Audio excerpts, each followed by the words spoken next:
প্রতিদিনের রুটি থেকে আজকে বিরতি। আজকে সকালে নাস্তায় ছিল চিড়া, মুড়ি, কলা, গুড় এগুলোই। তো সকালের মিষ্টি রোদে ছাদে বিছিয়ে নিয়েছে একটি শীতল পাটি। আজকে মাহাত্তুর বাবার সাথে একসাথে বসে নাস্তা খাবো। মায়ের জন্য রুটি করেছি, মা একটু পরে আমাদের সাথে খাবেন। আমি একটু বের হয়েছি মাহাত্তুর জন্য কিছু শীতের জামাকাপড় কেনার জন্য। আজকে আমার মনটা খুব ভালো, কারণ আগামীকাল আমি আমার মায়ের বাসায় যাচ্ছি, আমার মুশাতো ভাইয়ের বিয়ে। তো শীতকালে একটা বিয়ে না খেলে চলেই না, তাই যাচ্ছি। বাসায় আসতে আসতে কিছুটা দেরি হয়ে গিয়েছে। এসে দেখলাম আমার শাশুড়ি মা সব কেটে কুটে ধুয়ে রেডি করে রেখেছেন। আমি এসে শুধু রান্নাটা বসিয়ে দিয়েছি। আজকে রান্না করছি মাছের সাথে শীতের তরকারি, মূলা আর আলুর পাতলা ঝোল।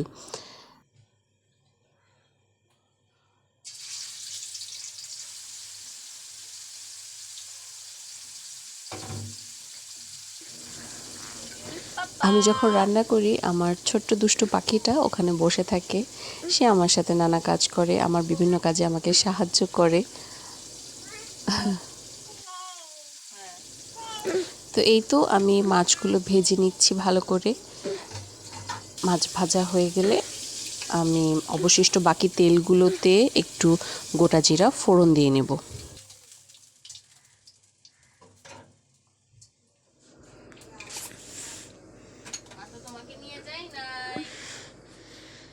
এই তো জিরাগুলো ফোড়ন হয়ে গেছে। এখন আমি পেঁয়াজগুলো হালকা ভেজে গুঁড়ো মশলাগুলো দিয়ে কষিয়ে নেব।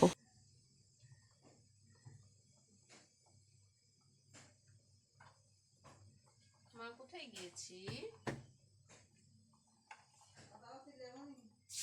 কে চিল্লাই চিল্লাই কই গেলে? বিকালে ফাঁকা দিতে হইব, চিল্লাটা যাই করুক।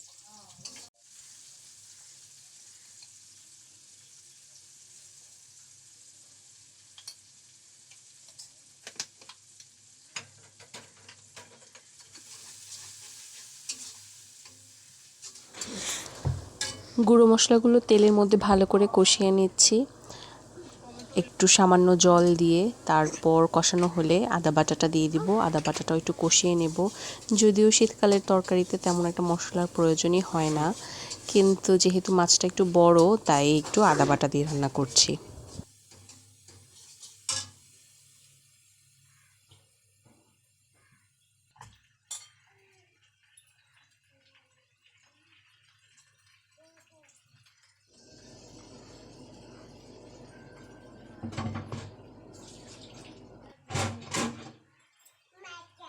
মাথা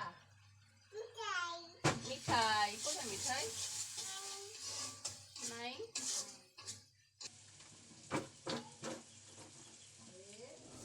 এই তো মশলাগুলো কষানো হয়ে গিয়েছে। এখন আমি আলু আর মূলোগুলো একসাথে ধুয়ে দিয়ে দিয়েছি। ভালো করে মশলার সাথে তরকারিগুলোকে ভেজে নেব।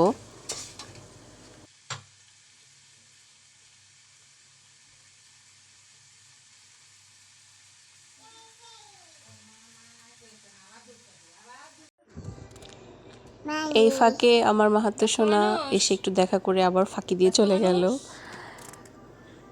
তো এই তো তারপর পরিমাণ মতো জল দিয়ে দিয়েছি। এখন ফুটতে শুরু করেছে তরকারিটা, এবার মাছগুলো দিয়ে দিব। শীতের তরকারিটা আমার কাছে মনে হয় যেভাবেই রান্না করি সেভাবেই খুব মজা হয়।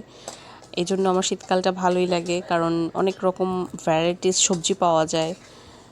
আর তেমন কোনো মশলা না, শুধুমাত্র ধনেপাতা দিয়েও যদি একটা তরকারি রান্না করা হয় সেটাও খুব খেতে ভালো হয়।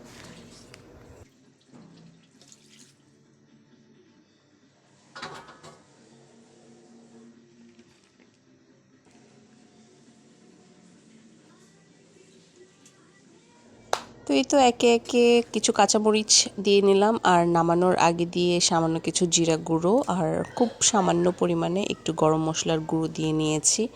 তরকারিটা খেতে দুর্দান্ত হয়েছে।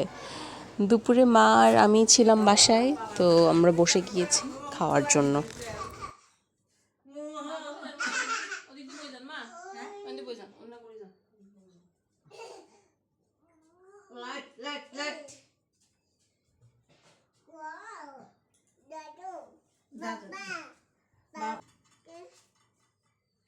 মাসি কোনান মাসি কাকু কোনা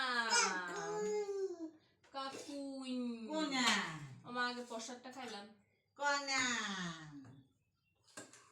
কোনা আমার পাপ্পা একটু খাবে নাকি প্রসাদ সুপুলকা আমার পাপ্পা একটু খিচুড়ি প্রসাদ সুদূর বাঁধি গেলাইছি ধরেন সকালে সকালে কৃষ্ণ আরে মাথা মধ্যে কি তেল দিছে ডিম বাগুন যাবো আরে কিতাম আর তো না তো কৃষ্ণ নানা প্রসাদ খাওয়া হাতে মাছ খাওয়া মাছ বেশি নাই নাহলে তো হাঙ্গা মালাই ওদাঙ্গান মনে আছে গান তো কি আর না কে মা কইনা থেকে না সেটা লাইন লইলা দেখো নষ্ট হয়ে যাবে না কলম খেয়ে থাকি কলে রাখা দিছি খাও আমি খেতে না তো এই দেখো বাবা এই দেখো এই গুদুনি খাবেন আজকে আর তেমন কোনো ক্লিপ নেইনি, তো আজকের মতো এখানেই বিদায় নিচ্ছি। সবাই ভালো থাকবেন, আবার দেখা হবে অন্য কোনো ব্লগে। রাত্রে হয়েছে অনেক বলে দিছে